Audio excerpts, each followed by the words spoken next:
that's great. That's amazing. All right, guys, we've got everyone in the room. I'm going to take some time just to introduce everybody really quickly. Sorry. And then we're going to go around and give everyone an opportunity to speak a bit more about their project and what they do and how they work as artists. So, here it is. We are at episode 5 of Final Export.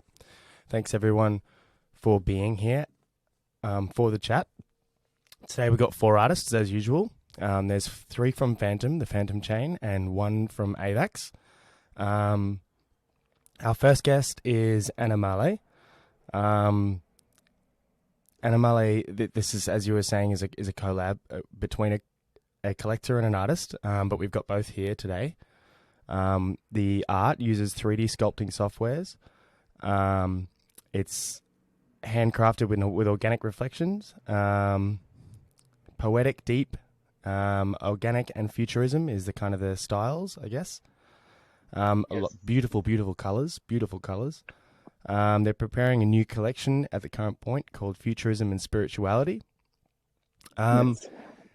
So give us an opportunity, give us an insight or give us some information on how this artwork comes together. I'm very interested to know from the idea side to the where the idea is conceived to the final artwork. Can you talk us through and step us through that journey? Yes. From the first sketch all the way to the final export. Okay, so at first, I'm very eclectic. I can't stay on one thing. Always doing the same things, and I have to have a lot of motivation that sometimes doesn't work together. So we first separate the project in 4 collections. So one big collections that you talk just earlier, and other collections will be more on other subject, less conceptual, maybe more on emotion or critiques or I don't know how to say in English, but we separate the project in 4 collections, and then I do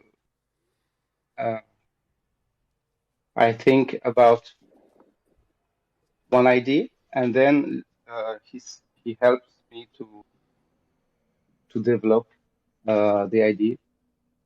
And then I do the thing on my side. So for example, does this begin with a sketch with a pencil in hand, or and conversation? Like does each piece begin with a story even? Like where does everything begin? At first, it starts with a conversation with together, and we will talk about the ideas and how the direction we're gonna take, and then it's all about emotions and things inside me. So then I can start with drawings, or just letting me playing with my softwares of 3Ds, and then the ideas came, and I developed it very quickly, and then when I have the first materials, I can say, I love to mix with the techniques and return to the drawings and maybe change the colors and come back with the 3Ds and mix everything at voila.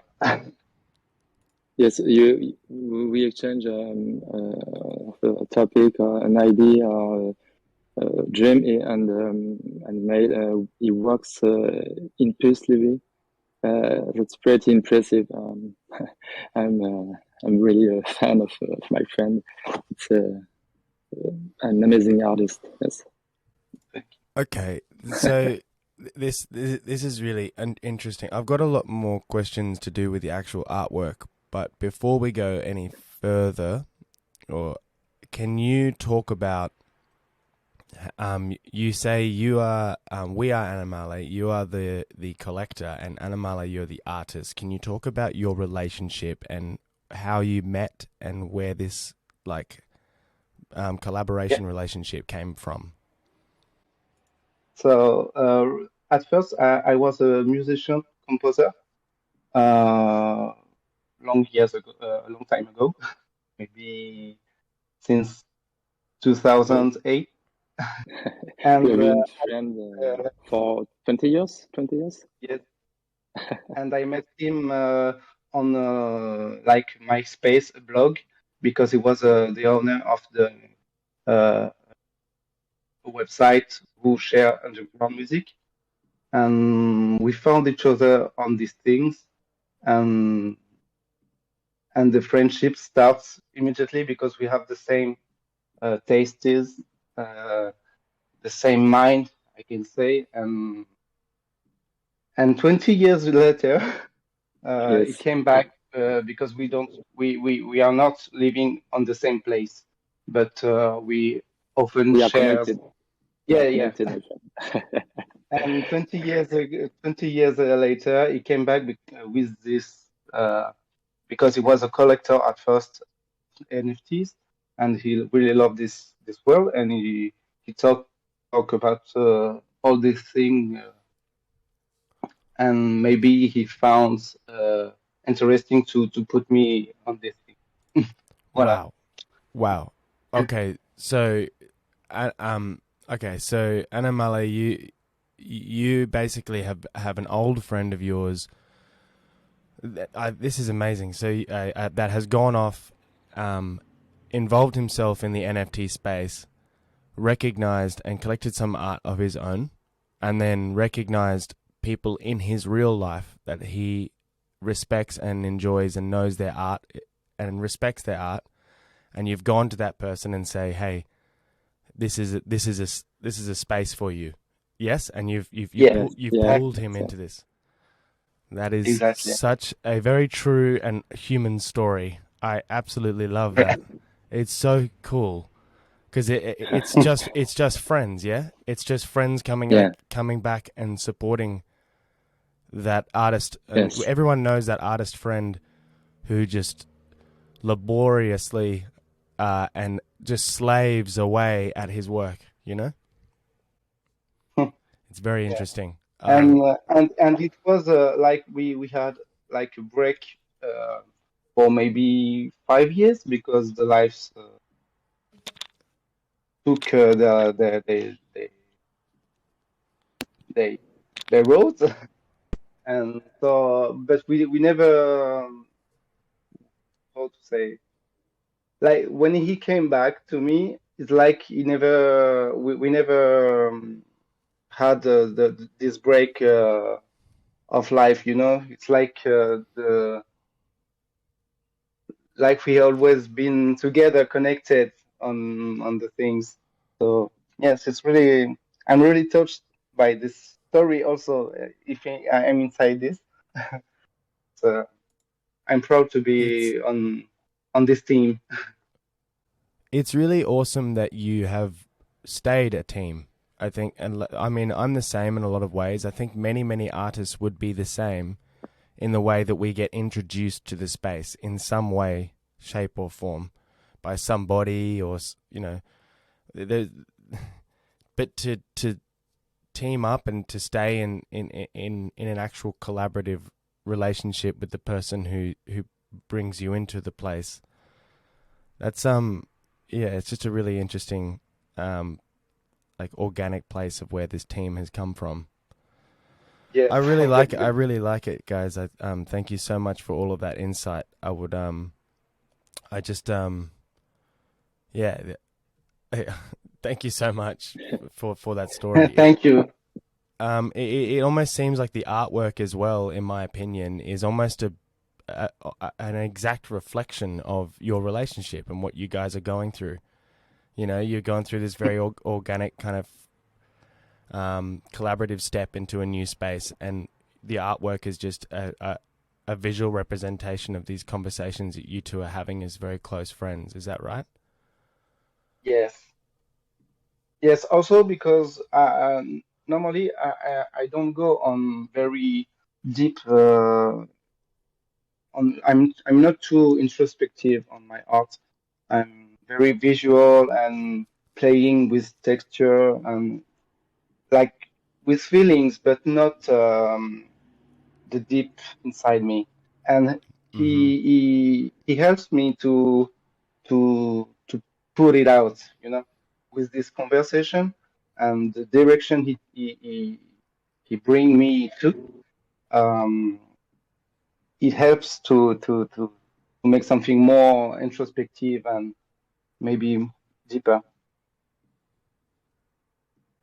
It's a true team. Yeah. I love the teamwork that's being. From doing this every week, you see, I'm hearing or noticing the repetition in stories and the similarities in stories, and nearly everyone has this beautiful story of being such a solitude artist before the NFT space, coming into the NFT space, and now working as a team in some way, whether that's the community that you're serving or. Yeah, it's really epic. Thank you so much, guys. I'm going to move on to my next guest. We'll obviously be chatting again in a moment. Our next guest is Bushdoctor. Bush, what's going on? Bush and I are very old friends. Very old friends. Yeah. Bush is actually basically one of the first artists that I kind of got on to some voice conversations with, and some kind of chatted around my introduction to the NFT space. One of the first people I bumped into, I guess, in the lobby or in the waiting room. So Bush works with photography. I'd love, Bush, for you to tell us a lot about like your how you found the space and like your skill as an analog photographer and how you've translated that into your NFT projects. But he works with a dark room, so basically using chemicals to create analog and enlarge analog photography. If anyone's familiar with that old craft, it seems older and older every year that it goes by. And Photoshop, Afterfxs, and Reason for music. So Bush also makes a bunch of tunes and stuff as well. It's mainly photography that he works with, so both analog and digital. Abstract and psychedelic and spiritual ancestral mandala experience is kind of what his work is, both visually and I think intellectually trying to evoke.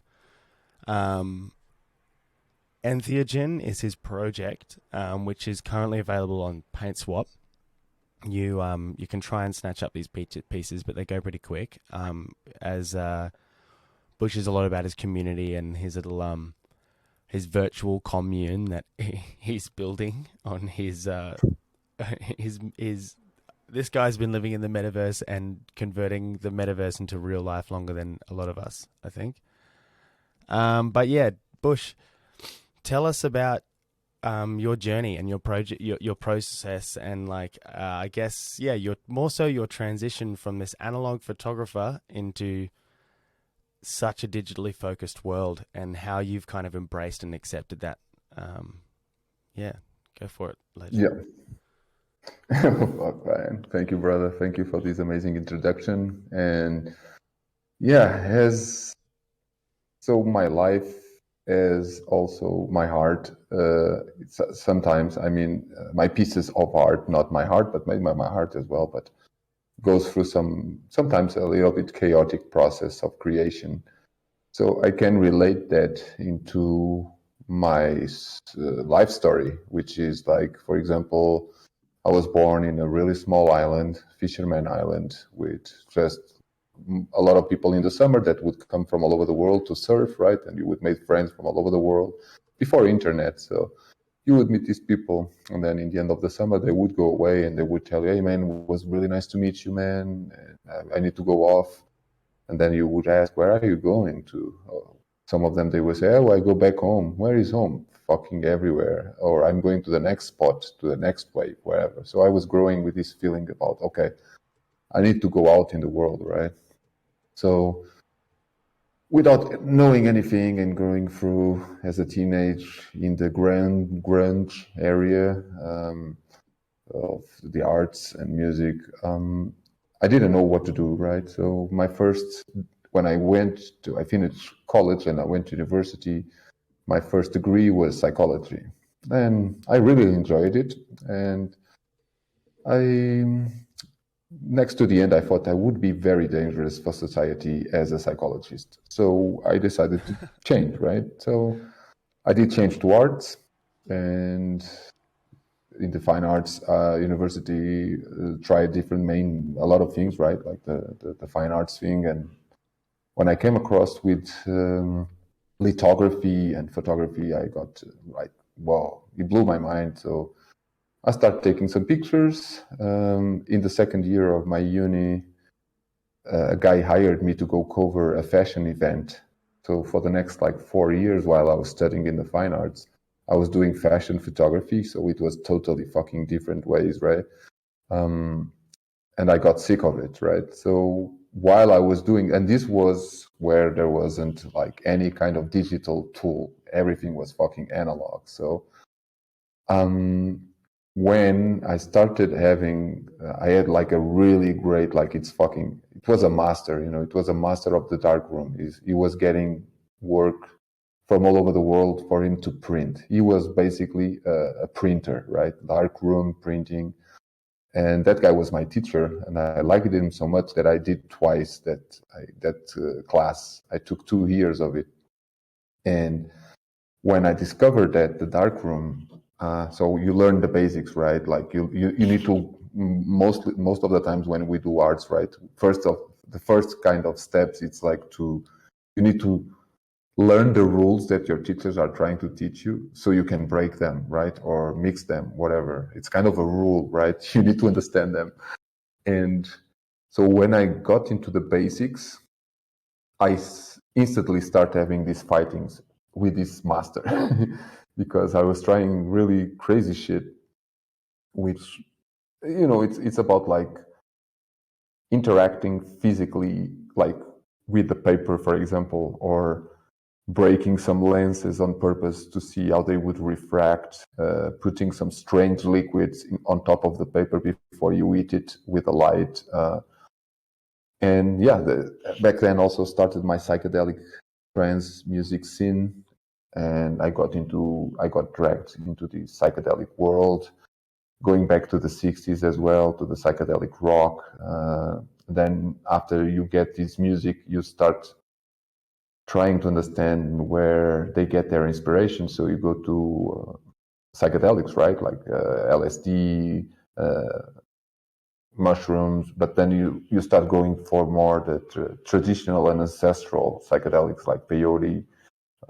So that's where I went, and there was a time that I stopped taking pictures, and I was just doing this voyage of exploring myself and the world and trying to understand this knowledge as well.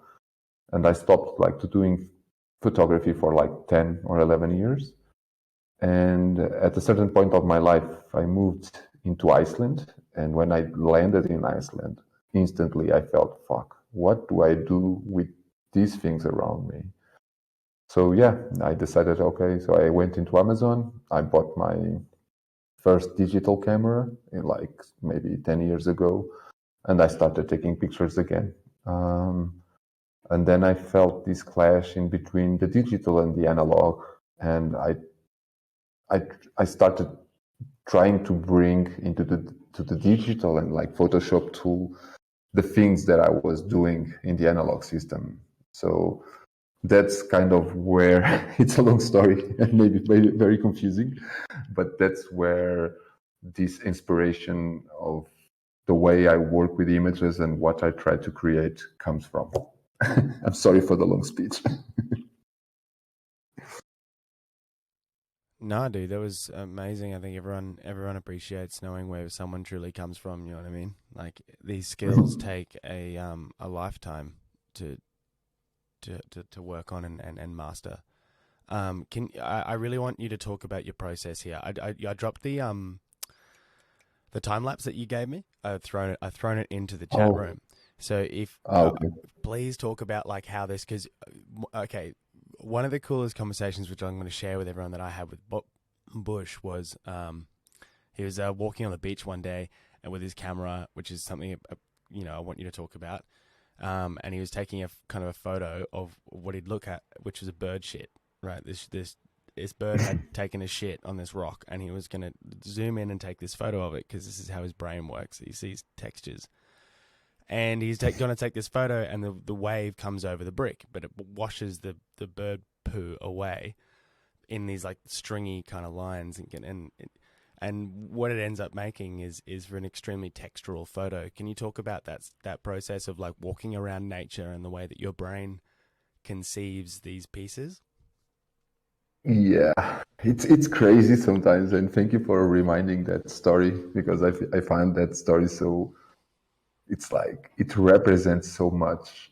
Oh, it's like you when sometimes like especially with me because when you guys draw, like you guys have this skill, amazing skill to draw. You have like kind of this concept sometimes, and you make it happen. And with me, most of the time, especially in this line of work, this style that I'm doing, yeah, sometimes I feel that I need more material to work with, and I go out and take my camera and go after textures and very fine details and shit like that. But it's very rare that there's no single time that these surprises happen. It's like that example that you said, right? I I could never make that work if I wasn't there at that time. If there wasn't a seagull dropping his shit on that rock, if there wasn't a moon that create tides and waves. So the amount of factors that created that image, it's much more than myself. And that's how I see most of the times the work. I'm not taking anything for granted, and everything is impermanent, and I live like that. And like shit happens. Shit happens. It's really good for that picture that you told.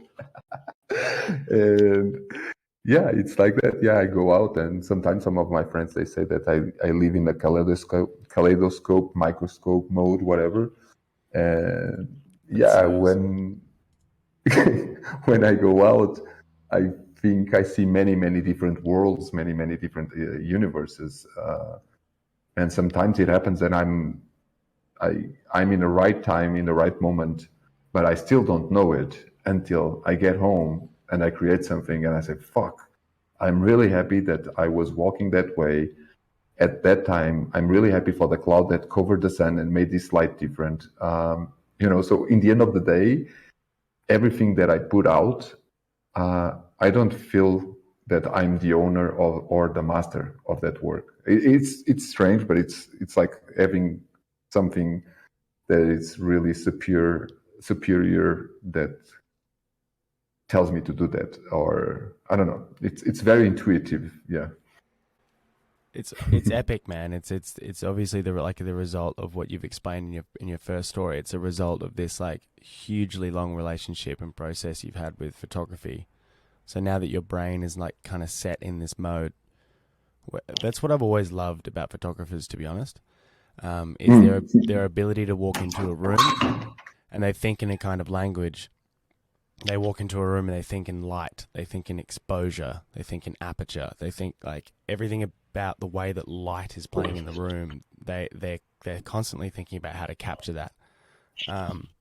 So you, in a way, you are always kind of forced into this mind of technicality, and you've just developed this beautiful like paper filter where all of that information, you take it, and then your brain is already thinking about how to kaleidoscope it and to how to like turn it into this amazingly textual image that draws you right. I love how everything that you do draws you into the center, but even though there's that center point in everything you do, the beauty of the work is actually in everything that surrounds us, and surrounds it, the photo. There's a lot to take in with your work, and it's amazing to know the process of how kind of it begins of something so flat and you give it such dimension. It's super cool, bro. Thank you so much, brother. But that you just mentioned something, that it was always kind of this limit on my skills. Okay, just took my headphones off. I'm back. I'm sorry, guys. I'm back. And which is like what you said that you loved about like the mind of photographers, but because they think about the light, the textures, the aperture, everything like that. When I think about guys like you, like the skills that you have on drawing, what I think is exactly the same way, but it just blows my mind, like the way you guys can control the colors and the shapes to make that things that you do. And me, if I go with a crayon and trying to do that, I struggle so much. But if I go with my camera, I can work that, I know that light will sculpture and will give like shape to an object, right? You can make it more flat or more 3D as the light goes and other things, right? And when I look at your skills, when I look at the guys that like you that draw, and and other people here in the channel as well, like Anemale, I like fuck, I always get, man, Jesus.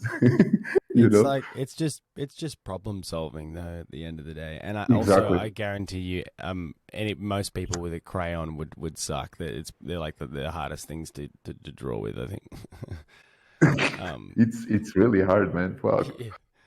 Thanks so much, Bush. That was awesome, dude. Thank you. Thanks for just being so honest and telling us a real story. It's so good. I tried. I'm going to move on to our next guest, which is Nature Oracle. Hello, Zoe.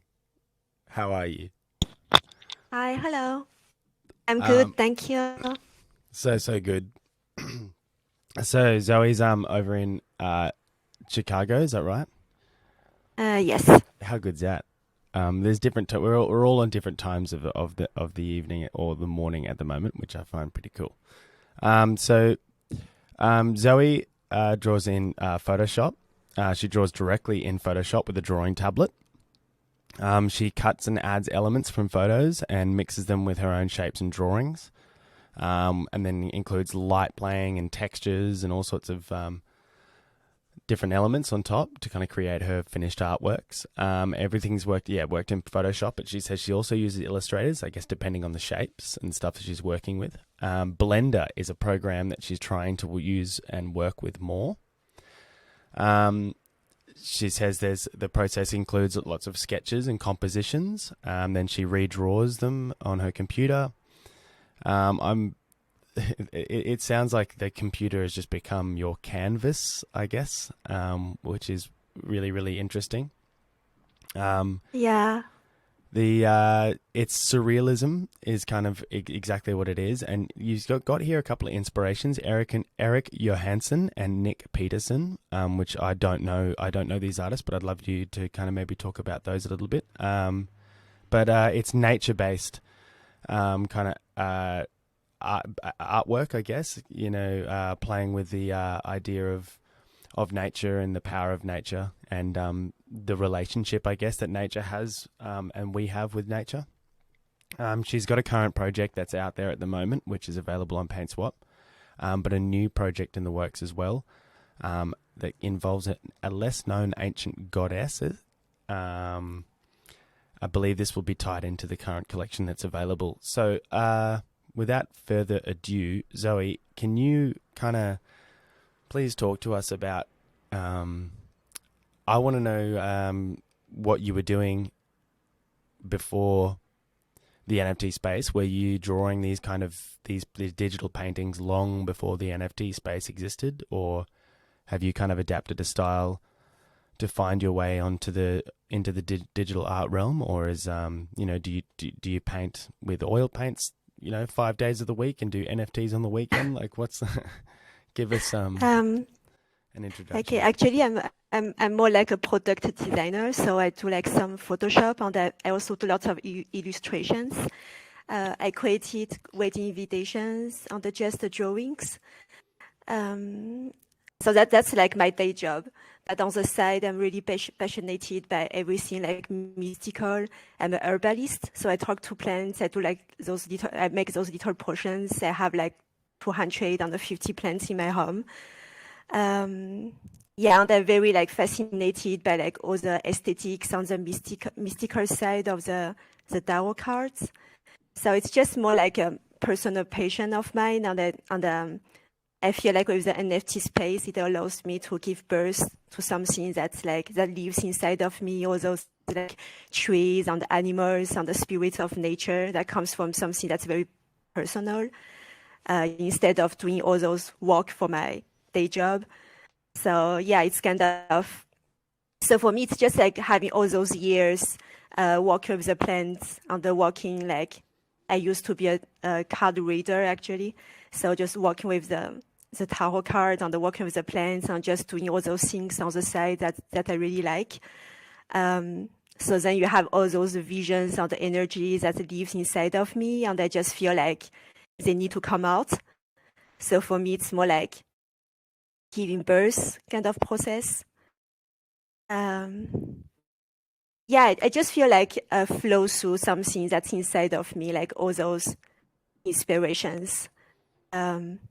Yeah, so I just like go like in front of my computer, and then just like everything come out, and then I spend lots of time rework my pictures and changing the colors, changing the lights. I feel like my work as a designer, it taught me a lot about how to work with the colors or with the light and the stuff like that. So it's just like a combination of my skill and what I really want to do. Mm-hmm. So yeah, so I feel like the NFT allows me to like do something I really want to do and kind of different from my day job. It's so your skill in art, right? So your painting and your drawing and your sketching, yeah, that you implement in your work, and this is this something that you said you've obtained mainly through the client kind of design work you've gone through, or do you have, were you a child at the age of 5 who used to draw and only draw, like that kind of thing? Like, what's your past in art and like? Actually, I did lots of drawing, like watercolor and just like illustration. Wow. I also did some product design, so it's more like working on Photoshop, but I work to like design some packaging or stuff like that. Mm-hmm. So it's kind of both are kind of different from my work, and I try to combine like drawing and digital art together. Okay, so you've taken everything you've learnt on your journey in a long way, and and formed it into this project, which is a very, very very close to who you are. Is that right? Yeah, it's exactly that. I love how you said that. Yeah, that's really cool. It's can I ask you, can you put one of maybe your favorite pieces? Can you drop that into the chat room? But do you have something that's very high definition? Because I look at these and I just want to like go deep. I want to look at every little thing. There's so much here. I love the scope of work that I can see. But maybe if you could choose one for us and drop it in the chat room, I'd love to be able to look at this in high definition, nice and close. I'm trying to do that, sorry. That's okay. Take your time. My next question, I was reading out of the amazing answers that you gave me from my little questions about this relationship between the, in particular, animals, but elements of nature and the relationship that we as people have with them. I was very interested about this scale thing the motif or similarities that all the works share is the size of the humans in relationship to the size of the animals or the elements of nature. Can you talk about this message and talk about your ideas behind this? Yes, for me, like I try to express my vision and how I feel inside, and I feel lots of awe and just like we are so small and we have nature that's everything like around us and very big and you can't like really understand everything, like really see everything at the same time. So for me, like having those small humans and looking at a very big animal that could be a spirit of nature. So it's kind of, for me, I try to express how I feel when I'm in nature, facing a giant tree or facing like something I can't understand, but it feels very alive. So it's just like a kind of way to try to express that in my pictures. It's interesting as well, though, because the humans are never, even though they're very, very small, then they never feel threatened. They never feel like, they never feel small. They never feel like their size matters, you know? So it's like, I think the message that you're trying to send is done quite well. Purely because it's more like this tiny little human, you know, oh, you little human, you don't know anything. Like there's a wondrous world out there, you know? Yeah, thank you for saying that. I just feel like we are small, but we're still part of it, you know, kind of try to go Yeah, of through course. it. Yeah. Insignificance Yeah. and significance are two of the same. We're still part of it, part of the picture, so we can do something still. It's amazing. Can you talk a little bit more about this goddess that will make an appearance soon and how that ties in with the pieces that already exist? Okay, so for me, like as I said, it's more like giving birth to just the feeling of the energy, like the emotions, everything I feel inside of me. And doing this work with nature, I also feel like this kind of feminine energy that expresses as trees, as the moon, and just like I try to give her like a face. And so I want to work with the light, the darkness, and the other colors, and I just try to like again express how I feel inside, and all the love and the emotions, the awe I feel for nature, and for like this goddess who's going to be a representations of all the, all the feminine elements. Yes, again, just try to like give birth because I think Anemale talk about being kind of chaotic, the creation process. But for me, it's more like having something living inside of me, and I try to like give birth to that kind of, into my picture. So yeah. So awesome. Yeah, thank you so much for all of that, Zoe. If you can, Thank you. If you can, still drop. I'd love to see a high definition image. Yeah, if you can figure it out. If you're having difficulty because of your I'm really bad with Discord. Sorry, I'm still trying. That's okay. Thank you. No, you take your time. Take your time. I'm gonna move on to our final artist, Mr. Lanky Kang. How are you? Hey, I'm doing well. I'm doing well. I'm feeling very humbled being in this line of just brilliant artists. Lovely to see your work, everybody. Yeah, very nice. We're all here to connect and make friends and and join each other on the big long journey down the digital road. Yeah, you said it, man. Yeah.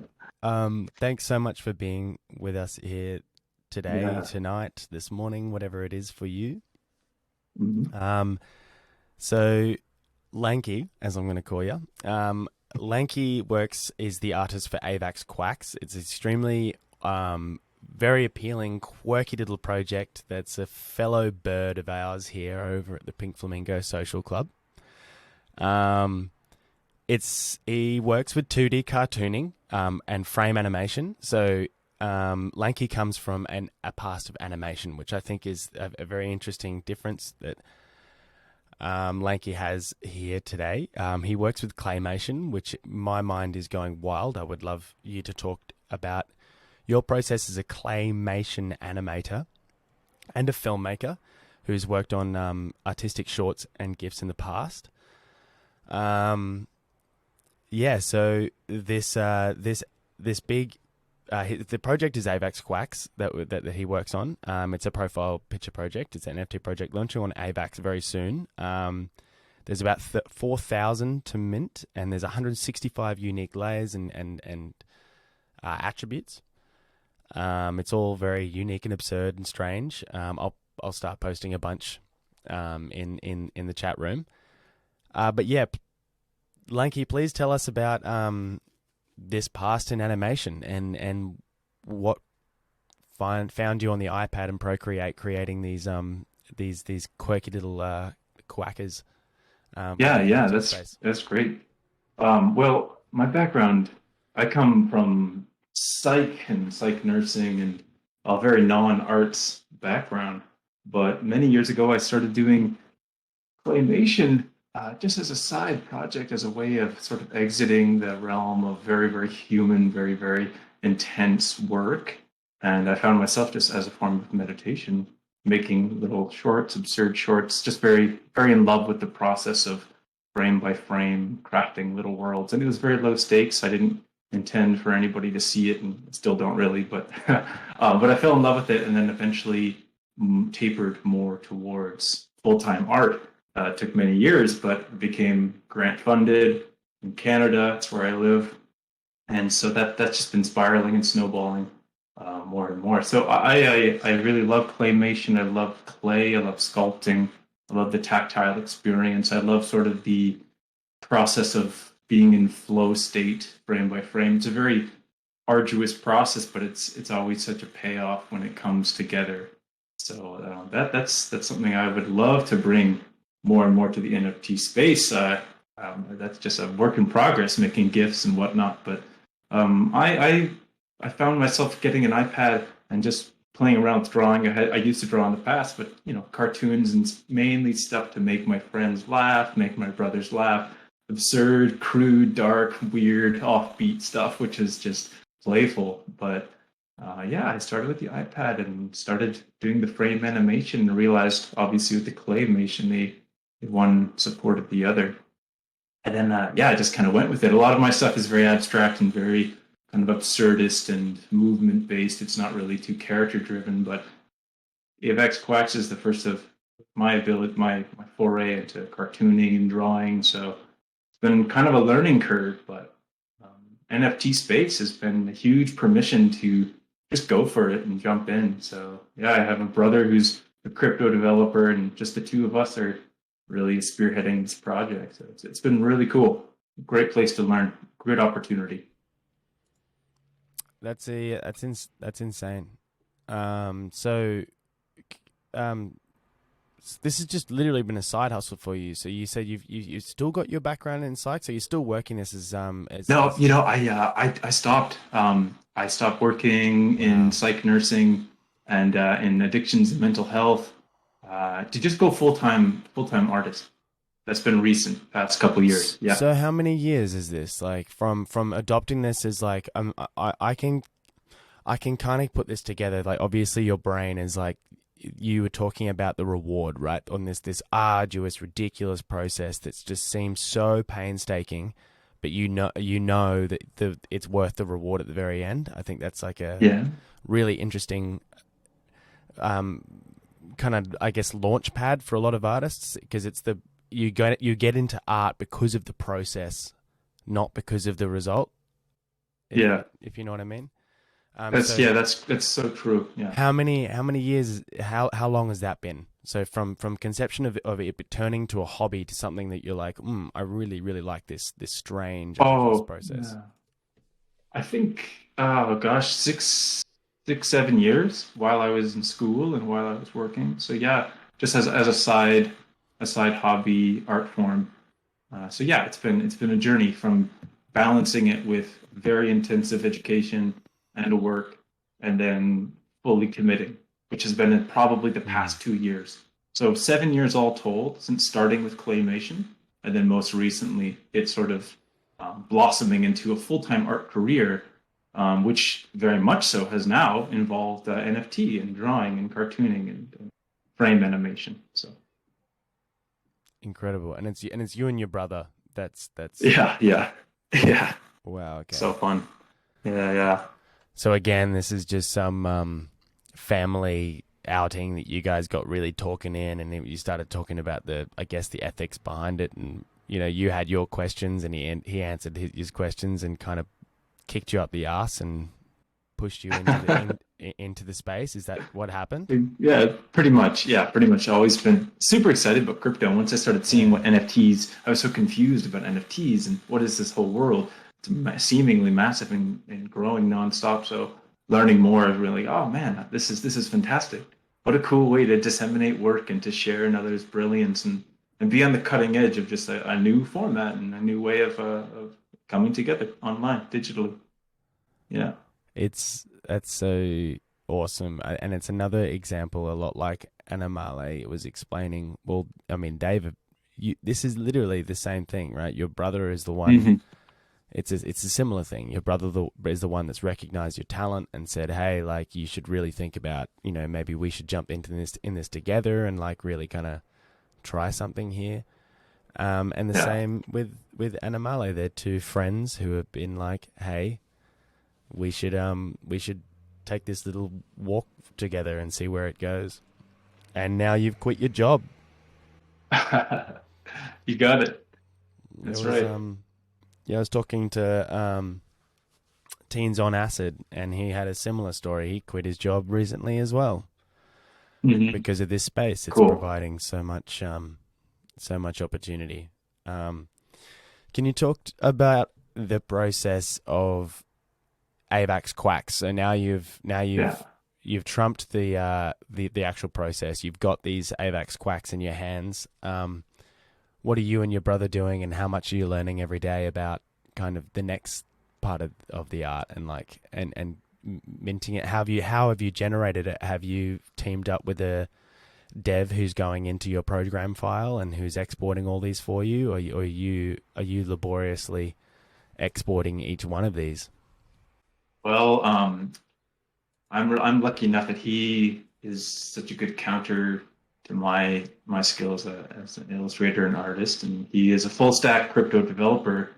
He's launched numerous projects on his own, so he's very skilled, and he's handling most of the smart contract work and most of the frontline setup, the website development and whatnot. So it's a good balance. We make a good team that way, because I have my skill set, he has his. So yeah, currently we're just overcoming a few technical hurdles, but just a matter of time.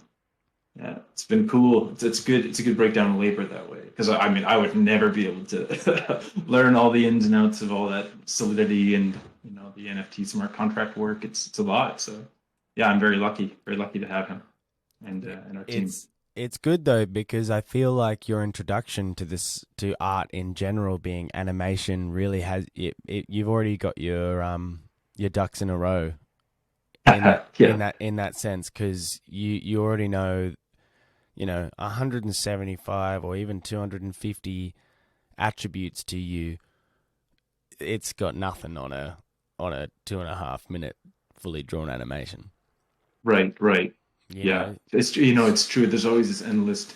I guess we can be perfectionists and we try to put our best quality on our work. So I'm surprised how long the cartooning took to try to just do everything by hand and to make it as best as I could with a given time frame. So yeah, you're right though, that the work ethic that comes from sitting and from working through scene after scene with claymation, it's so minutia, right? It's so much minutia. Yeah, you're right. The skills are very soft skills and they transfer very well. And yeah. It's been fun. I like playing with humor, and it's been a good chance to just be irreverent, playful, humorous, right? Yeah, exactly. I think as well,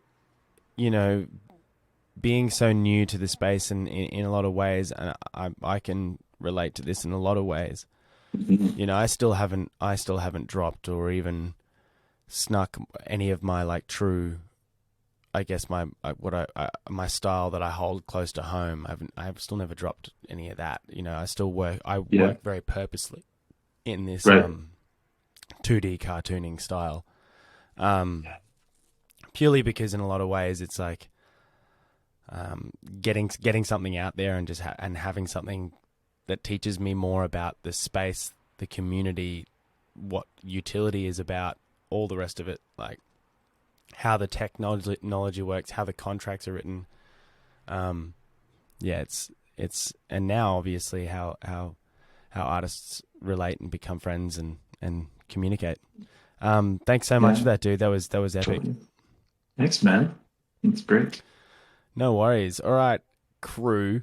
Artie fam.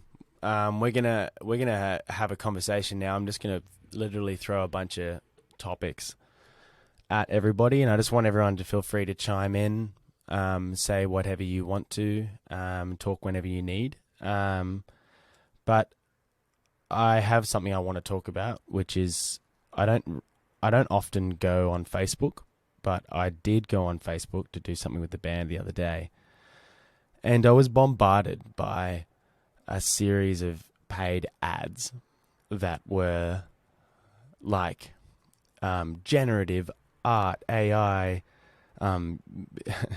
release your NFT collection today, and generative AI artist project, like, you don't wait now, hit us up, blah blah blah. So I was confronted with this air of like, like what's happening here? There's an obvious thing that's going to happen very soon in my mind, which is the giant tidal wave and introduction of a lot of people in this space and a lot of artists in this space. Can we talk about this? Is this something that you fear? Is this something that you anticipate? What does everyone think about the incoming tidal wave of popularity and people into this space? I mean, if I can go on, first of all, I would like to say that I got amazed with all the stuff that was dropped in the chat. Sometimes it's hard to track everything, right? Like chat room, voice, whatever. But I got amazed and blew away from the stuff that you dropped there. Fucking incredible stuff.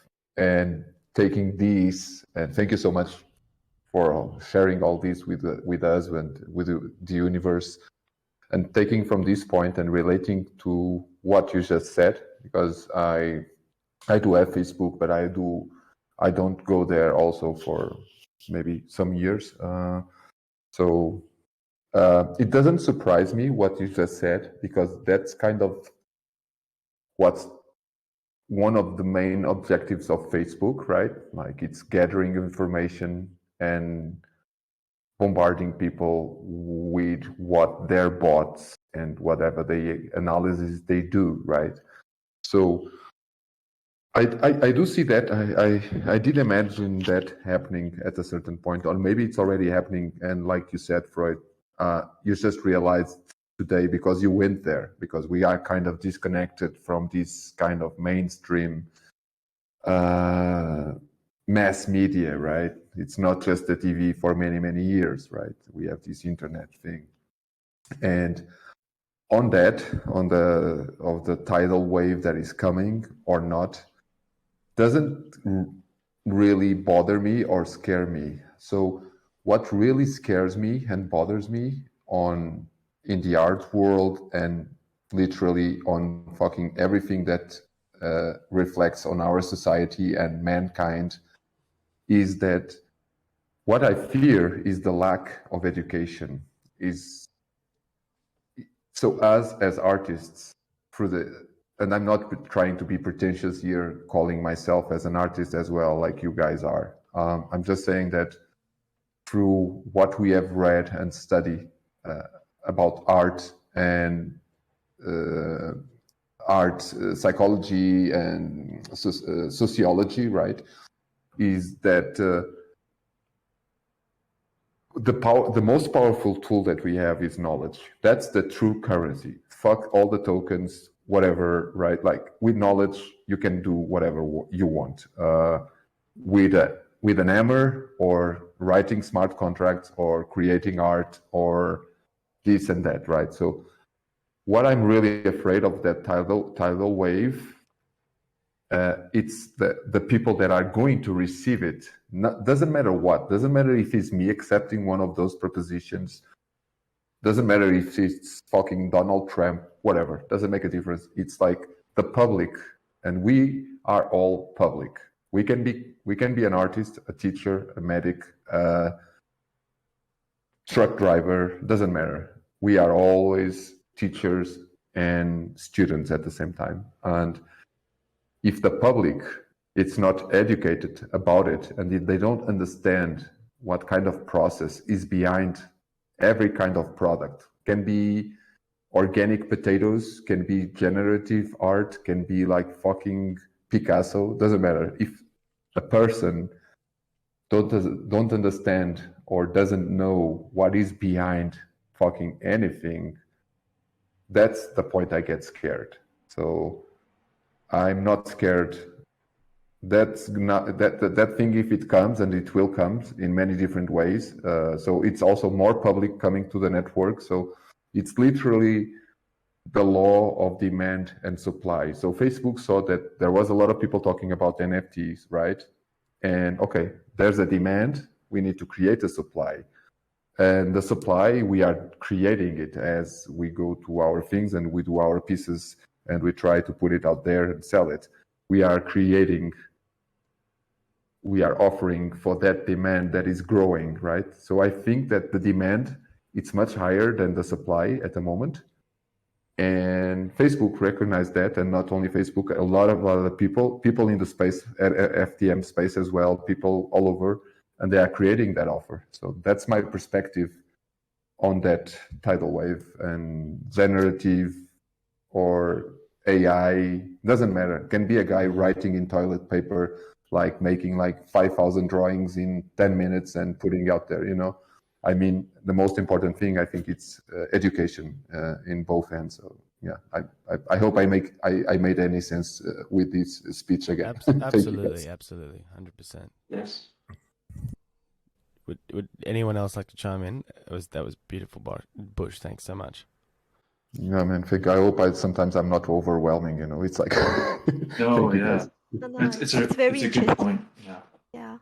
Yeah. For me, it's like I'm most scared of everyone beginning to do the same thing. So, yeah. Like, because like if you have more demand, you have some collections that sells a lot, and everyone say, "Oh, I'm going to copy this collection or do the same thing." So you have like everyone trying to do the same thing that works instead of being like creative and try to do something different. For me, that's what would bother me, instead of having more people coming to the space. Isn't that though, like, what can we call this? Like the creative food chain, right? Because you have the people at the top who are fueled by appropriation in its best way or true originality, you know? I love the way you see that. And then there's the bottom feeders. There's the little crusts at the very bottom, the weasels at the bottom that have to do that. They can't think of any original ideas, so I feel like that's an ecosystem, right? I feel like it doesn't matter where artists go or what marketplace they use. Will there not always be that ecosystem, right? Of innovators and bottom feeders. Yeah, Totally. Cream rises to the top. Yeah. Yeah. Yeah. It's the food chain. Yeah, you take the risk, and then everyone begin to do the same thing because it worked for you, but you took the risk. So yeah. Risk. Totally. Risk is the word. Risk is the word. Yeah. No, you're so right. Oh my gosh. You're so right. That is if you're taking risk, that's where you'll find authenticity. Anemale, what were you going to say? Um, I don't think I have to something more, but I agree everything. The most important, I think, on the NFT or on everything is to be through with what we're doing, even if it's an appropriation or an inspiration, or thing that we don't know who came from deep inside us. I think we have to play and to give emotion and to share, and that's it. I For me, totally, yeah. for Go on, me, sorry. it's like food to make. So I do visual art and I do music. For me, it's like food, but um,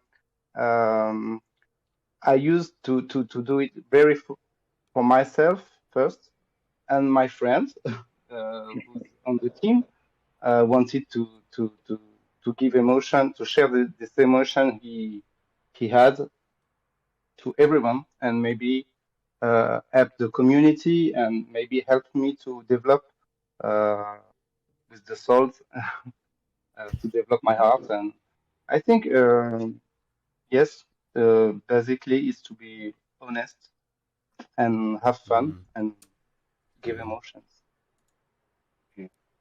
Totally, man. I must say that this example that Anemale just gave, it's amazing because he says he talks about food. So we can say that we are creating food to our brains and souls, right? And to Yeah. express ourselves, to express ourselves some way. That there's people good with words, there's people good with music, there's people good with food, there's good people with drawings, whatever. And when you said that you started to do it for yourself, right? Because it's the first thing that we need to take care of. It's like we need to take care of ourselves first, so we can be able to take care of others. And so you create doing this food for yourself, and you are enjoying, having fun, and liking the food, and you feel this emotion that you would like to share with your closest circle what you are doing, so they can experiment and maybe giving you some feedback about what you cooked. Exactly. And, right, and then if they like and you keep enjoying producing your food, that's how restaurants appear, right? And then you can have like these familiar neighborhood restaurants that they do really well. They have a good clientele. They like what you do. They know you personally. They talk with you directly. You like that. You like that contact with your clients. And what happened with some of those restaurants, they became franchises, and then McDonald's and other shit appears. So that's a really good analogy, I think, that you gave with the food. Yeah. Also, I would add that for me, I always been very fond of the concept of metamorphose. I don't know. Mm-hmm. Yep, it's the same When the metamorphosis. matter, yes, and We I got think it. this is the same when you create. It's like what you do can be metamorphing to other things, then come back to you, as you said. And this concept is really, really deep and really strong for me. I feel it very, very strong on the life in general. So, so yeah, that's it. Yep, yep, yeah. It's that's very strong, man. It's like, right? It's like essential, maybe kind of primordial, primitive. It's like our reptilian brains, Yeah. and so like, I mean, when we were talking briefly about appropriation, right? I think the most easy way to appropriation to happen with being conscient of it or not conscient, is like when you don't give emotions to what you are creating. You talked about emotions, right? And I think that's when, it's so easy to feel when it's like, okay, this is totally 100% appropriation of a culture or another artist, because you can see that there's no feelings being that there's no feelings transpiring from that thing that you are looking to. So when stuff gets emotionless, something like this, or emotionless. Thank you, Freud. I think that when things don't talk, it goes into human level, art level, food level, whatever. If there's no emotions in those things, it's like the spices in the food. Yeah. There's no there's nothing. Flavor. There's no message. Yeah. Appropriation is I don't know, it's like the most inspiring thing you learn as when in your youth and as an artist. It's like for many people, at least I've talked to, their journey's very much the same. It's kind of like having that youthful influence of appropriation, whether that's like Teens on Acid just dropped into the chat, like Saturday morning cartoons, or anime, Mm-hmm. These things that are so, I don't know, aesthetically poignant and proud in our growth, in our early growth. Like you take these experiences and that desire to appropriate that image or that whatever you've just witnessed as such a sponge of a young human, that appropriation really is the core of, or at least the beginning of all original ideas and where it all kind of comes from. That's what I kind of love, this paradox of originality where Yeah. like, It is a paradox. Yeah, I came up with this idea. It's like, yeah, you did kind of came up with the idea, but you've also kind of like been alive like a very long time, and you've and you have to think about pretty much everything that comes in your eyes. So everything you've looked at and thought about is relative to everything that surrounds you in some way. So there's you just didn't really come up with that idea, like Well, that's so true. That's such a truism to life, isn't it? Not like we inherit ancestral aspects, be it genetics, be it cultural, be it linguistic, or even thought, and then we are the vessels or these little altars of that culminating, right? So that's expressed fractally almost at every level. So for me to worry or to wrestle with this idea of originality, or this, like, you're right, it's such a conundrum. I can kind of feel alleviated because I realize, like, yeah, I am such a conglomerate of all this information, all this media, all these ideas and others' creativity. And I guess this is just my brick in the wall.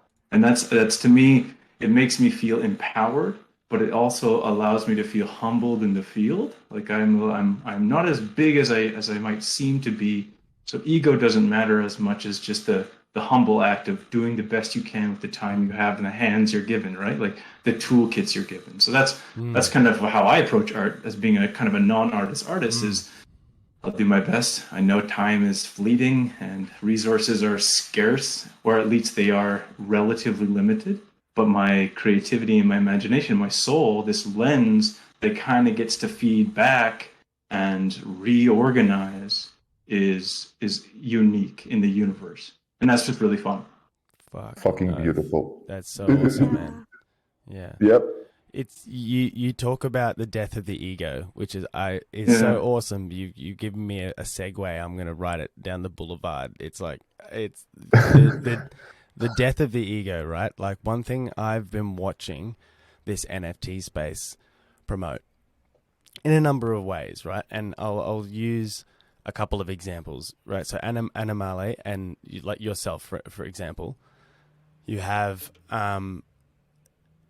yourself, who's kind of so personal, I guess, or just been honing your own little craft for so long, and then your mate or your friend comes in and pulls you away from this like solitude and invites you into this space where you have to like kind of open up, I guess, and like collaborate in whichever way. And then, and then the example of, a generative AI project, like the one I've worked on with the Mingos, like having to relinquish my project file and give that to a developer. So I'm not used to that process of, giving up the final product and the control of that to someone else. Just this constant, all these examples of artists being forced into a community or forced into a state of collaboration that they otherwise weren't doing or used to, because it's promoting this decentralized nature of your intellectual property, right? Rather than Instagram, where everything's so tailored and everything's so about the perpetuation of your ego, Yes.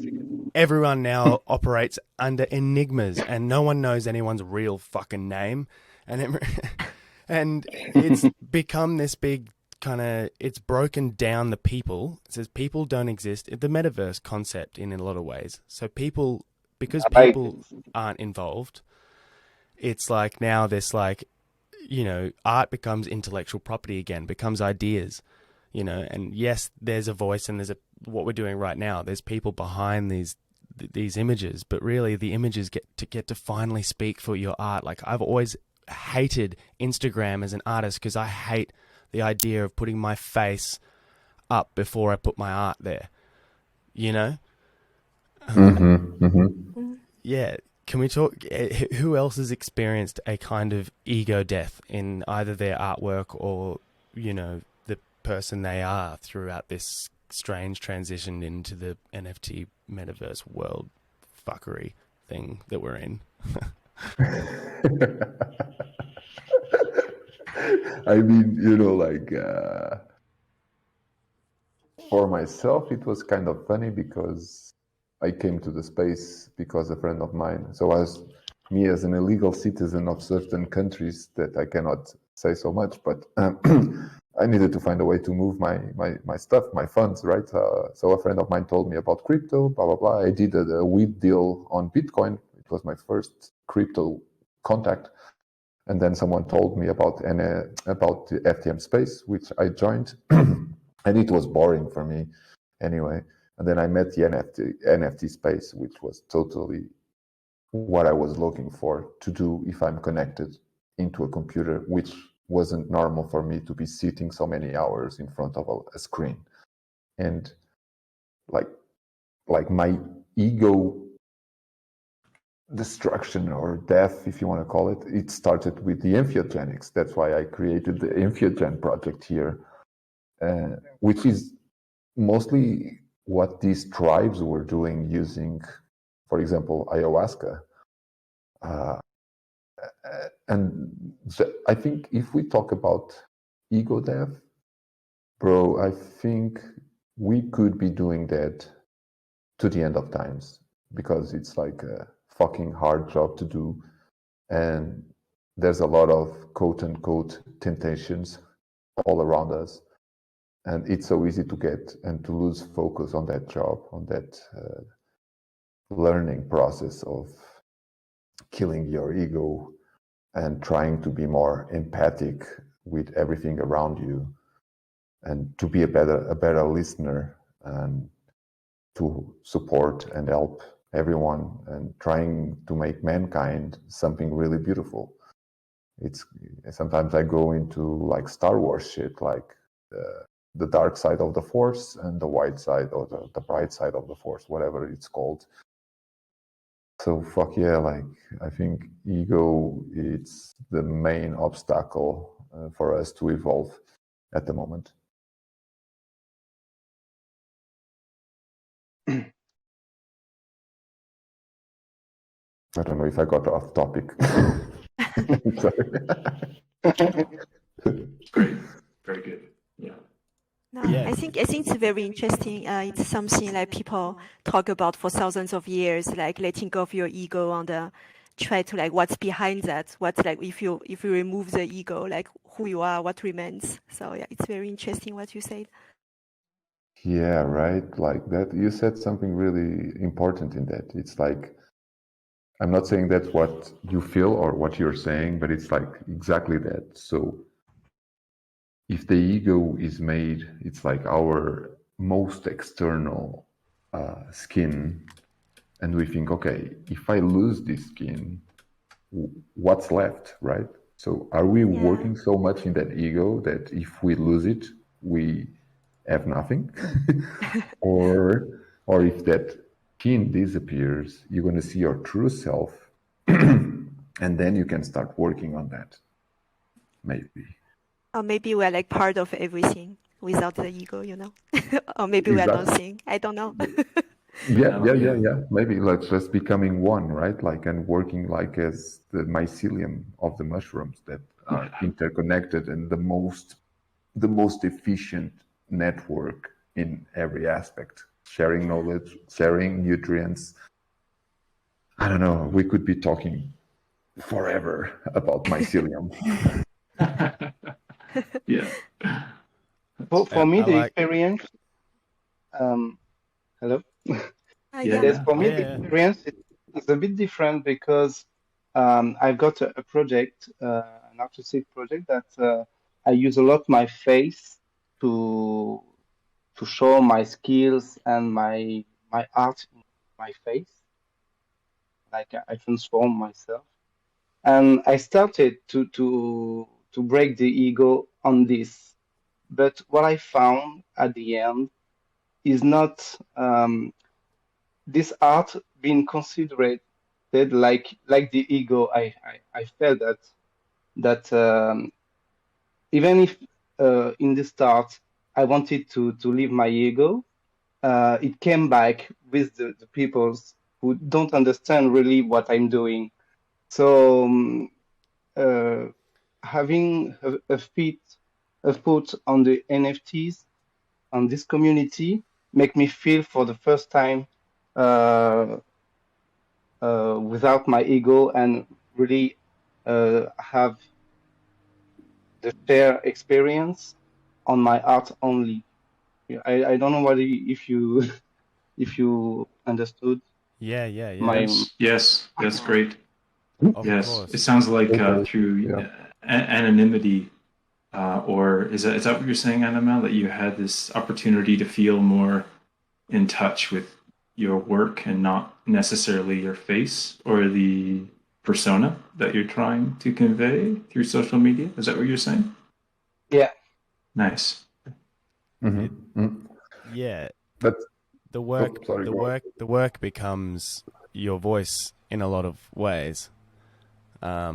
And I think,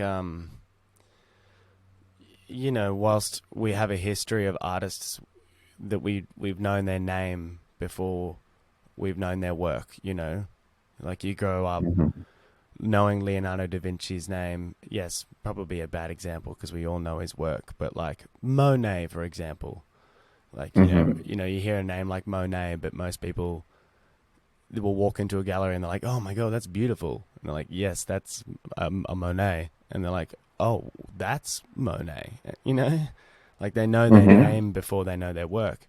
I think we're stepping into an age of the opposite, where you are known for your work before you're known by your name. But even your name is some silly, Froid. It's not you. It's still your work. Projection or a persona. It's your alter ego. Alter ego. Alter. That's Yeah. great. So maybe it's Or not the metaverse. Yes. maybe it's not a death of the ego. It's a forced altering of the ego. And Repurposing. it's kind of, Teens on Acid says, my ego sits on my shoulder like a little devil. I can't kill it, but I also don't let it control me. I think that's a really interesting conversation as well. I've always, I know that to be true. Like, for instance, when I play music, right, and I get on stage, I actually embrace this strange out-of-body experience that happens with me, where I literally bring this alter ego to life, and it's this very loud, theatrical thing that lives inside of me. That is a devil in a lot of ways, but I live with it. Can we talk about maybe that, like, as artists, what you've experienced, and even you, Lanky, as well, in that world?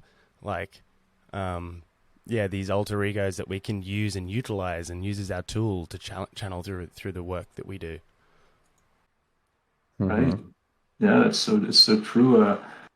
Yeah, I mean, I guess just quickly to speak to that, you'd start to realize, I mean, in many ways, that's what this ego is, right? It's just this toolkit you get to bring to the fore, right? Bring to the foreground of whatever you're doing in some manner that's sort of channeling your will.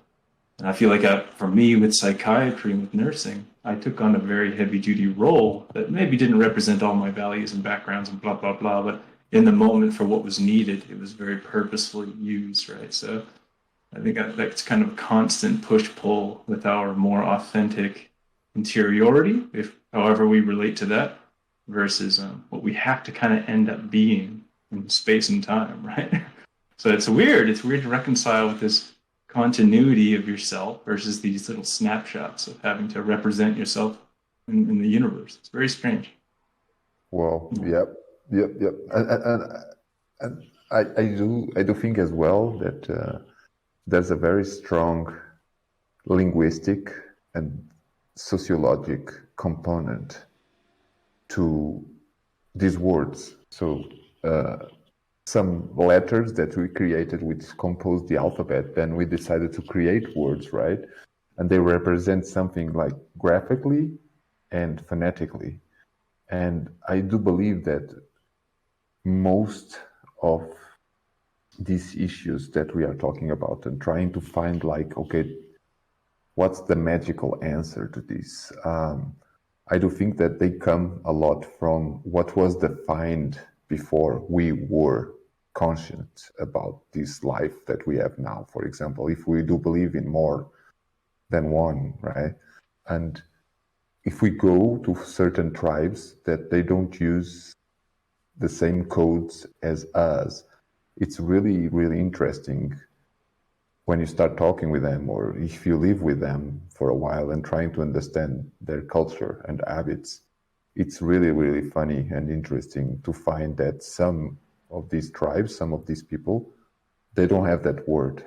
So if you try to talk with them about that you want to kill your ego, they will look at you and what the hell is ego? You know, this kind of exercise.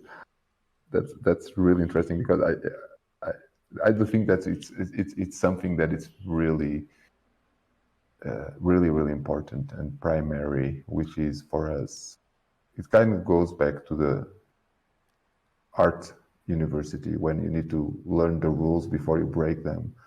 But it's like you are talking here already about the metaverse and other things. It's like, okay, so maybe stuff that is already defined before we arrived here doesn't work for us. And we do understand what's that, and we just I'll change it, or we make it go away, and we start creating new words and new meanings and using them, and just say, okay, fuck, what was behind me doesn't suit me, and I know what I want. Maybe I don't know the name of it, but I will talk with other people and see if they feel the same about this, and maybe we can come into building something new. And I think it's happening all the time. So yeah, I don't know. Again, I don't know if I went off topic, but Nailed it, dude. It's great. Zoe, is there something you wanted to add? Yeah, I wanted to say that the act of creating art, it helps with like letting go of what we want. Because for me, I have like kind of a vision of what I want to create, and then what comes out of it, it's often different. But I like it better. I feel like the energy and the emotion and everything goes into the art, but it's not what I thought it should be, but it comes out better. So it's kind of surrender of what we want into what should be, something like that for me. oh man, That's great. yeah, that's so important. That what you said about it's about learning, learning how to let it go, right? And it's really funny that you say that. Maybe I'm talking much more than you guys, so just tell me to shut up if you guys feel tired of me. But Oh no. We like it. Yeah. It's great. Don't shut It's up. great. You got such a soothing voice, Bushdoctor. Really? You think Yeah, so? yeah, I you think the do. same about you, man. You are a vocalist. But it's funny. There's someone here in the room listening. Kvarters. I love this guy. And we have been talking so much lately, and we ended up making a team in this Tomb Heads collab contest that they just released. The deadline is tomorrow, and we invited each other kind of to work together. And what Zoe told, man, this week that we were working like really a lot, it's such a nice example of what you just said, Zoe. And especially happens with collabs, I think. So if I could show that I'm not showing, but it's going to be made public when the voting starts, right? You're going to see the process that we went through, and it's fucking crazy what we just started. You mean relinquishing control, Bush, right? Yes, exactly. Letting go. Yeah. Yeah. I don't know if you saw the collaboration I did with Bartes also. I did, man. Totally amazing. imprevisible, unexpected. It was he worked very fast, and it was a real surprise to see this work and to work with. And yes, I agree. The collabs make this magical thing. Oh man. Can you drop that in the chat, perchance, that image? The one that they created? Well, both the collabs you were mentioned, but Bush, yours. Oh, and Anemale. I don't know if I can drop it. No, don't drop it. This don't one. drop it. Yeah. Anemale, what are yours? I can drop. Yeah. Yeah, it's fucking beautiful what they done. It just blew me away. Yeah, Yes. totally. I don't know if I can drop the draw he made for the collab. Give me a sec. Rogers, can you say? Yes. I made you an artist. Maybe that'll help. I'm not sure what that does. So at first, Kabartas watched wow. my work and feel inspired by it and made drawings, and then I will work it on this drawing, sorry, and to put it on 3Ds to make a real story around his art, because he makes ceramics. So we made a story like a ceramic god to space, etc. And really inspiring collaboration. And I hope do it again. Yeah.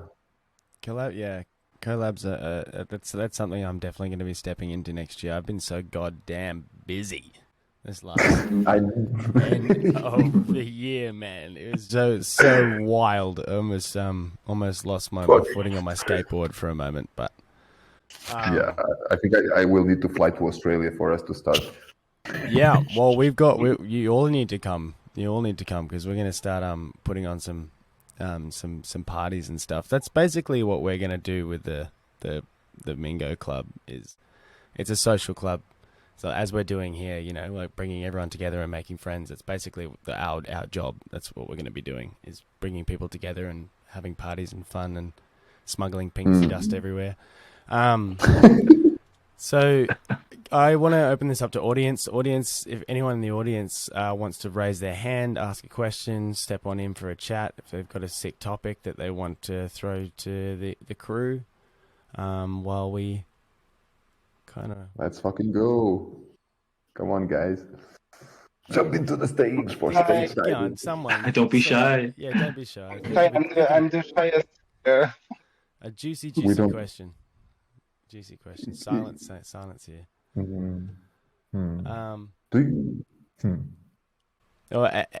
As well to the other artists, like if you guys got a topic that you think we should kind of maybe sink our teeth into for the next 15 minutes, please.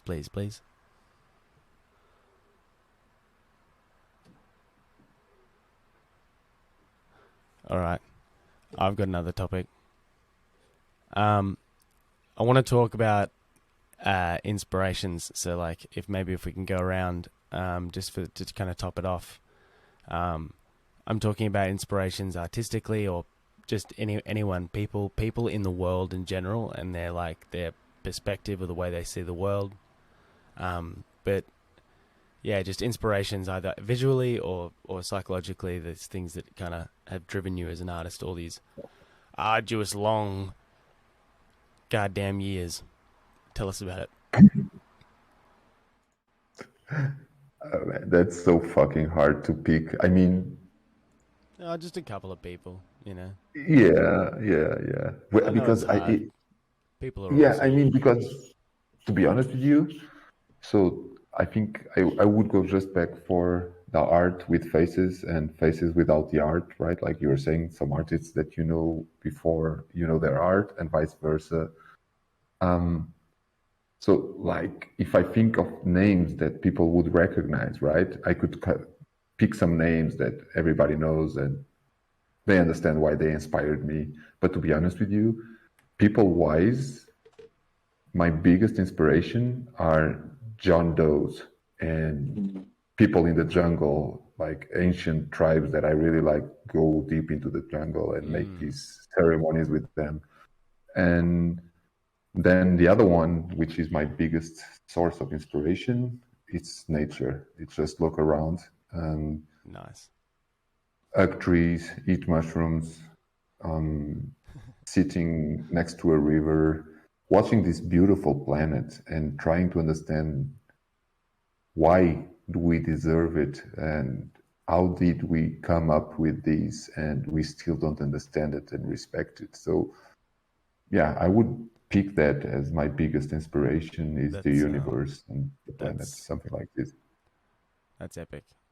That's great. Yeah, it's hard not to be inspired. That's great. I reckon.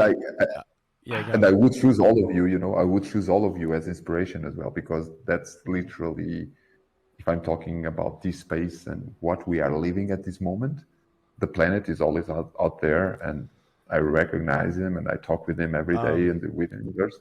But all of you are inspiration, you know.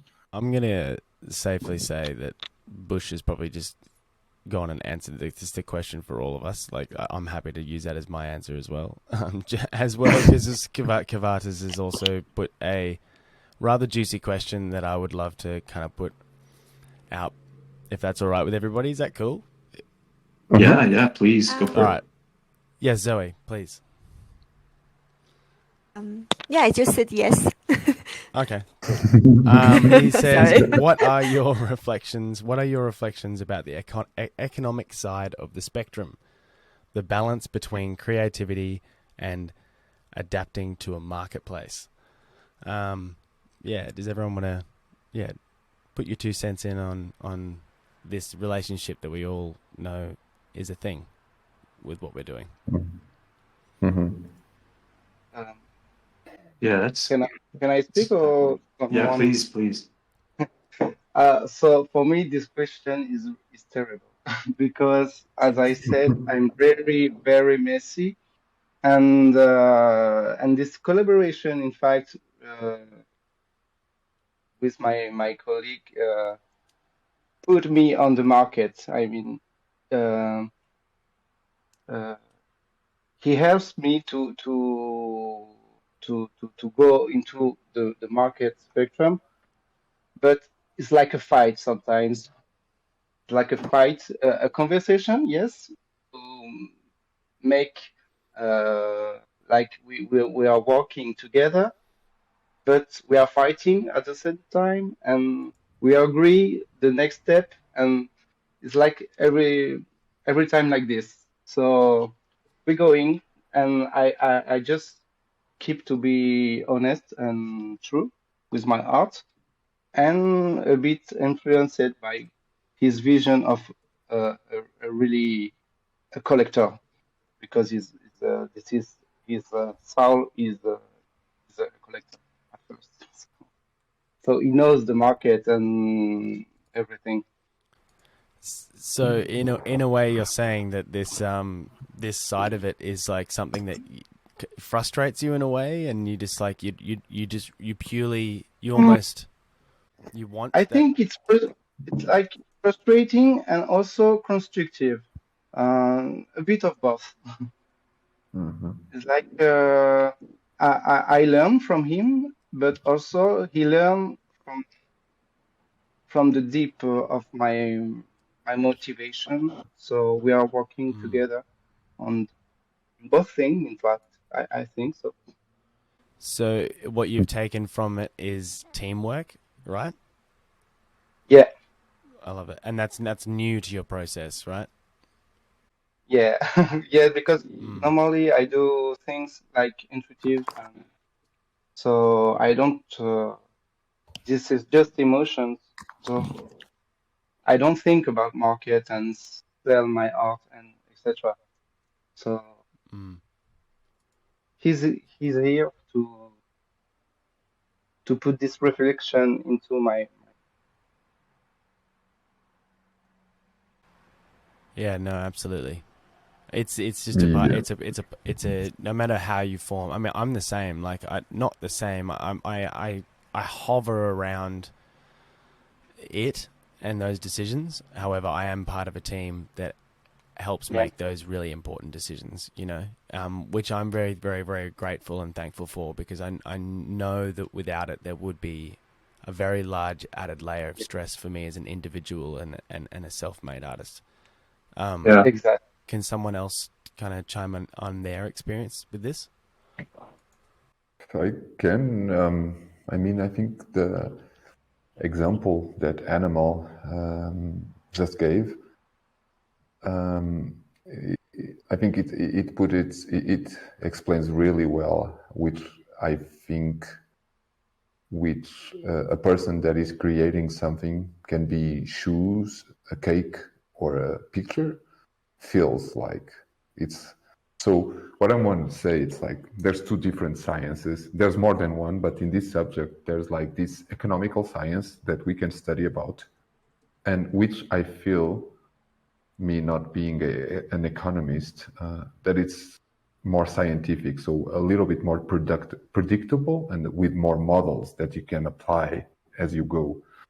And like we said, everyone here already said before, like the processes that we use to create our stuff, they are most of the times, at least the creative part, not scientifical at all.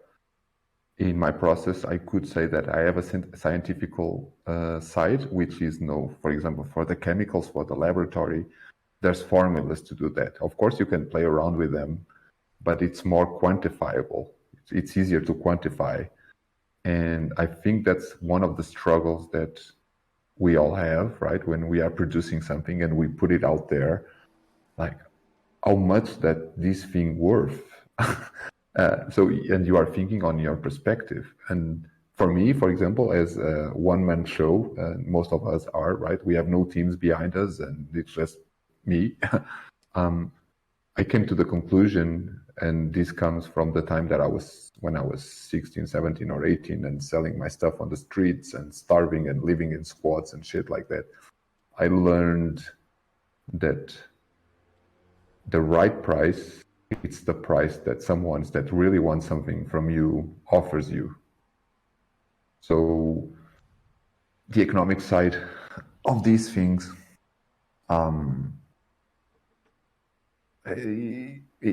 it's really hard to tell.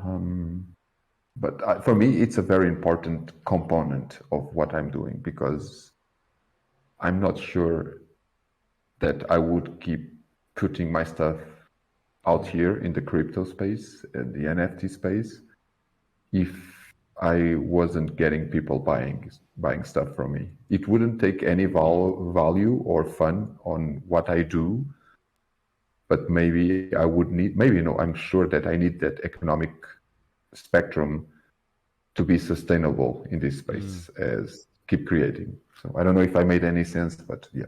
Okay. Yeah, no, that makes really good sense. I think it's really unique to be in a, like you said, the marriage between these metric kind of scientific approach, which is so economic, and then this creative open-endedness. Like, it's hard to ascribe a value, but I think it's kind of unique to have these programmatic marketplaces that offer a lot of unique offerings to the community. I think one thing we've explored, because we're doing a whole PFP, very popular. It's kind of saturated with these ideas of, okay, we're going to flood the market with more of these images. How do we value these? It's easy to feel the push-pull between, am I charging too much, or what's the fair market value from the ground up? So we've been playing with this idea of just a sliding scale, like a pay what you want.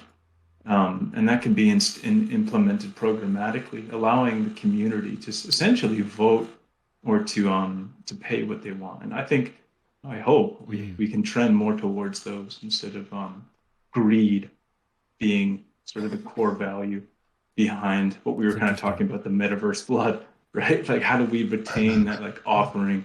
How do we not just, get out with a big bag of crypto? It's a strange place to make art. Very cool though. Like, I'm interested to see where it goes, but very strange. Totally agree. I wanted to add something on what Bushdoctor said, because he said like I won't be there if I don't have anyone buying what I'm creating. And for me, like it's the same. And I guess for most of you, I create like something I want to create. It just come out of me. It's very like personal, and you are never sure if it's going to resonate with someone, if they're going to like it, if they're going to buy it. So for me, like having a client, it also means that your art is going to touch someone, so it's going to resonate with someone. So it's like it's not only about money; it's also about like connecting with people. Totally. That's so good. Yeah. It's amazing. It's so beautiful how we have this space here, and Freud in this particular moment is holding this space for a few weeks already. But what I always come as like the main feeling that I'm getting out of here, like when I disconnect my computer and I go do something else, what I keep with me is this amazing freedom, and that people feel safe to share themselves and share their ideas, and we do know to listen and to talk and to express ourselves. This is fucking beautiful. Yeah, totally, You man. give me goosebumps. Yeah. Exactly what I feel. Fuck yeah. Bush, it's about what you were talking about at the very beginning of this AMA, which is knowledge, right? Like, the only way we obtain knowledge is by having spaces like this where we can just honestly kind of share our experiences, and from that we sit here and listen all together, and we chime in on conversations, and we can learn and gain more knowledge, which is just going to help us along the way.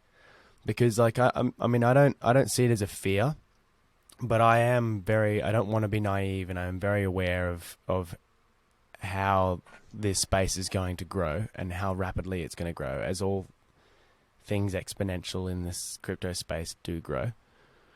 So I guess my reasoning for these places and this meetup and what we're doing here is purely to prepare in a lot of ways, so that we're all very connected and we all have a scope of who we are and what we're doing and where we stand before this the rocket takes off.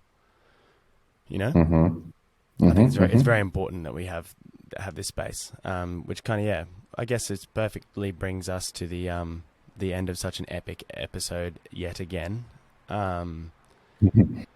Thank you so much, everybody, for chiming in on everything, sharing so much of your work, your process, your team, your projects. It's always such a pleasure. For me, never be a stranger. Please always reach out to me. Make sure that you let me know with new things that are happening. There's a lot of artists out there. We want to try and, for the next few months at least, try and get through so many of the people out there to give them all a voice. But I definitely want to get everyone back and just kind of keep it more of as a space for us to all to kind of dip back in and give updates and have a chat. And totally, absolutely, yeah. That's a great bid. Yeah. If there's anything else anyone wants to say or chime in just before we go, please about projects, upcoming releases, any dates that anyone needs to be aware of. Please, guys, please and thank you. Just want to say thank you. This is more than I expected, so really lovely to hear everybody. It's so nice just to connect virtually, even that. But it's nice to feel y'all. So it's great, really good. Thanks, Lanky. Well, on my end, I just want to say what you said about the space that will grow and not being naive about this. We all need to remember that, and that's what I hope that is going to happen, that we are kind of OGs in the FTM space, whatever that means, but we need to be OGs on ethics and the way we behave, and keep this kind of, if there's a lot coming and we are not able to recognize everything, we still need to know that we are next to each other here and we are here to support each other. So if we need to become kind of one example of how things can work in harmony and sharing knowledge and getting better and better by sharing, if it's just that we are going to be in the future, please let be, and thank you, Froyd, for holding this space. Thank you everyone for sharing. I really loved this time with you guys here. And you are all freaking beautiful, and I just need to talk less. And I love you guys. Amen, bro. You're a legend. You are, man. We are all. Let's be you. That's great. Thank you. Anemale, Zoe, would you like to say something before we go? Want to hear your voice this time? I can't say better because I have no words, but yes, love you all and thank you, and it's nice to feel connected with all of you and to share, in fact, the same visions. It's like because sometimes we think things and we think it's like we make mistakes, and here it confirms the ideas that that we feel every time we connect to this world. So thank you and love you, your arts. Yeah. Thanks so much. Thank you, everyone, for the amazing art and the amazing conversation, and to you for holding the space. It was really great. So sending lots of love. Thank you, Zoe. Thanks, Anemale. Thank you, everyone, guys. I'll just quickly recap what we did today. This has been a chat between Anemale, who's a 3D sculptor, and has a series in Futurism and Spirituality available on PaintSwap. Bushdoctor, who is a photographer who works with all sorts of kaleidoscoping effects and epic post-production to create his works of entheogen, sorry. And we have Nature Oracle, Zoe, who we just heard from. She's on the Phantom chain, and she works with digital painting on Photoshop. And of course, Lanky here, who works in a project called Afterfxs, which is the mint's coming up very soon. Lanky, when can people expect the mint date for Afterfxs? We're hoping in January. Hoping January. Soon. Yeah, cool. I can't wait to get it out. So soon as possible. Yeah, So more info soon. Afterfxs is a claymation animator and a filmmaker who's turned into this 2D cartooning frame animation style. Afterfxs, they're very humorous and they have heaps of characters. So anyone who came in late, obviously this will be on YouTube in about 5 or 6 hours. So feel free to go back and have a listen. Otherwise, thank you so much, everybody, for another wonderful morning for me, and making new friends. And like I said, don't be a stranger. Please reach out with anything you've been working on and all sort of stuff, and we'll get you back. Thanks heaps, guys. Great. Bye for now, man. Thanks all for listening. Thank you. Thank you. Thank you, everyone. Thank you very much. No worries, guys. Talk soon. Ciao. Au revoir. Ciao. Au revoir.